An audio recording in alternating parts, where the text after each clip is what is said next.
Well, good day and welcome back to the vlog. It is 101 degrees out according to my Jeep, which is ridiculous. I am on the way to a real estate shoot to do a walkthrough and some drones of a house, some drones, some droning, some drone flight, drone footage.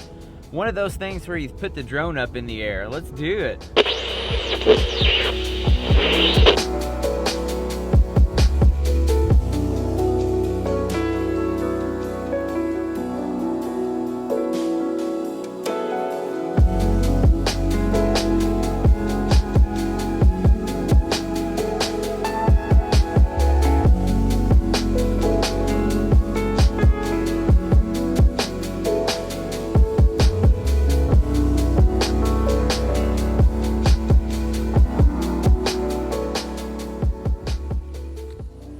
Near my Jeep.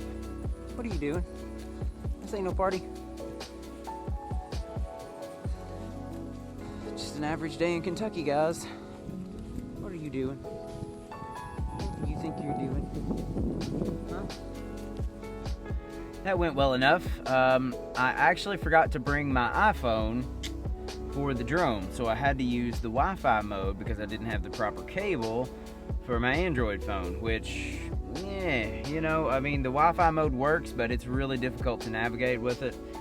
I just say that because I'm supposed to be a professional, and I still forget my stuff. Like, I used to forget memory cards, all this kind of stuff, and I would beat myself up over it. I was like, oh, I'm such a noob, I'm so amateur. But the reality is, like, I've been doing this for quite a while, and I still forget stuff, so don't feel bad if you forget something.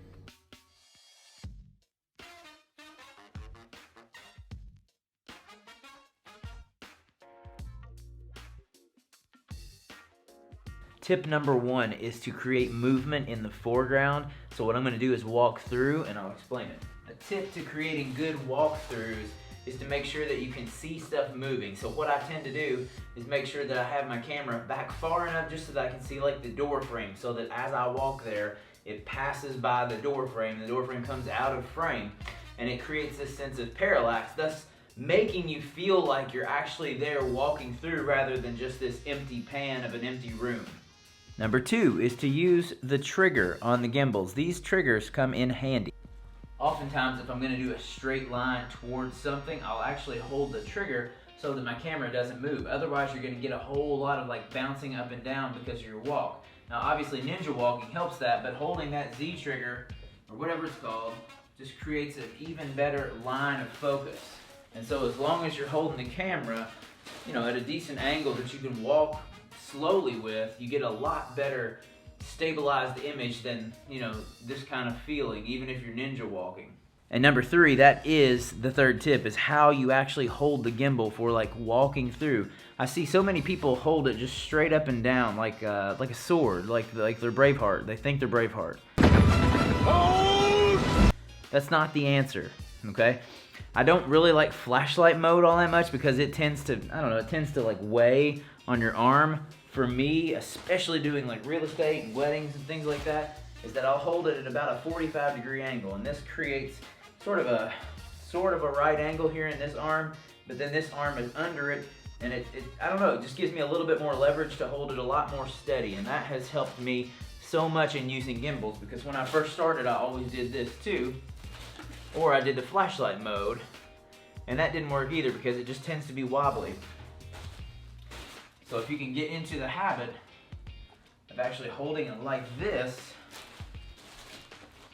you'll get a lot smoother shots. Real estate, weddings, skate films, vlogs, whatever it is.